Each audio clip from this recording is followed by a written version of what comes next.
On the mountain, conflicts arose when members of the team wanted to stop for a short break and others wanted to keep going to reach camp faster. After hours of hiking, team members were willing to keep going, but others needed to regain some energy. There was no rush to get to camp quickly because we would have all night to rest. Leaders that demonstrate a coaching style of leadership offer feedback to their team. This can help members improve in areas they are weak at. Encouragement is key when pushing others to reach goals, and leaders must also recognize others' strengths. Coaches are passionate about the development of the team. Influence is a major component of relationship management because leaders must relate to different interests of the group. Everyone is different and may want different things. Leaders must use good judgment to determine how members will react to arguments. Cooperation and discussion by all members can be increased by influence. Allowing all members to engage in activities shows an inspirational leadership quality in team members. Making the vision of the team clear can inspire everyone to do his or her best. When a leader can motivate another by increasing their emotions, he portrays inspirational qualities. Teams can gain confidence through their leaders. Respect plays an important role when developing teamwork. For a team to be successful, they must be able to rely on each other for support and know that everyone is getting their job done. There is a tendency for others to slack in a team because they think others can carry the load for them. Everyone is responsible for the outcome of a team situation. Self-awareness deals with knowing yourself. It is important to control your own emotions when dealing with others. Here I am interested to explore a new feature of the mountain that I have not seen before. I am somewhat tired after beginning our hike early in the day, but it is only day 2 of our journey, so the excitement must increase.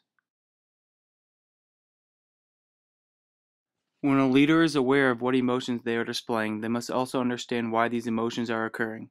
Certain events can spark an emotion within a person. The scenery of the mountain is something I have never seen before.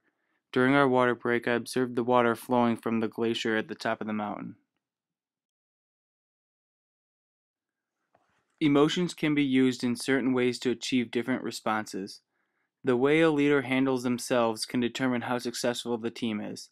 When a leader shows a sense of accomplishment and a job well done, then others will view the journey and their experiences on the hike so far as a success.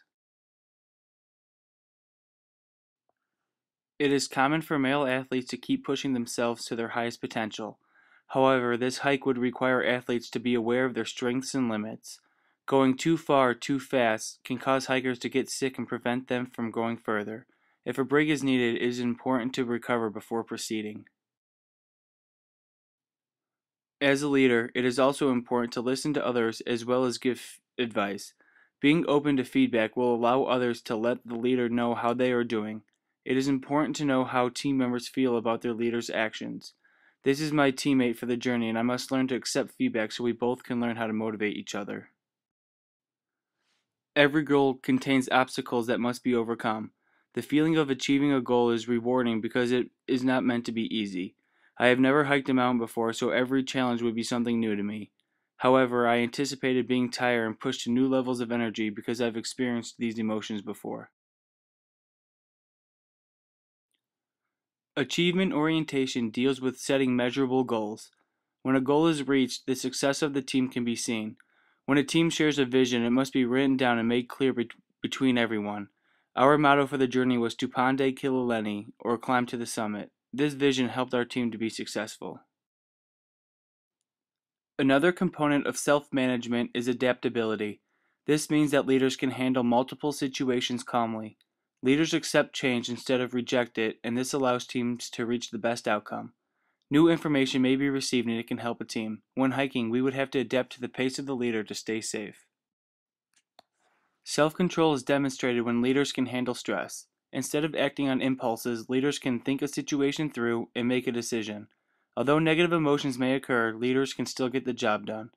The first day of the hike was difficult because it felt like no progress was made. However, we must stay calm and keep moving. It is crucial to have a positive outlook in tough situations. Instead of viewing a situation as a threat, a team can look at it as an opportunity to get better and gain experience. During our hike, we could see the path we would have to take to the summit, and it looked near impossible.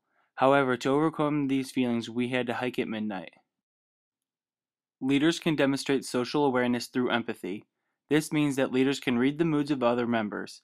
By reading people's moods, everyone can understand how they feel and why they are acting in certain ways. Along the hike, members would become very tired or need water breaks. Leaders must know when to take these breaks. Empathy also means listening to others. Leaders must understand how others feel by listening to the things members say. During the hike, leaders would have to pay attention to how others were talking and interpret the way they said it. We would have to trust each other when they said to drink water and keep walking, or stop and drink for a little bit. Another key quality to understand empathy is to know the reason for another's actions. People do not just act in a certain way for no reason. People experience many new situations on the mountain. Leaders had to expect that the end of the hike would exhaust everyone, and going slowly down the mountain was important too. The last part to understanding social awareness is organizational awareness.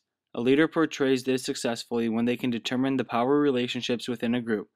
For the hike, we were divided up into teams of 16 people. Within the group, we had to work together to make sure we all reached the summit.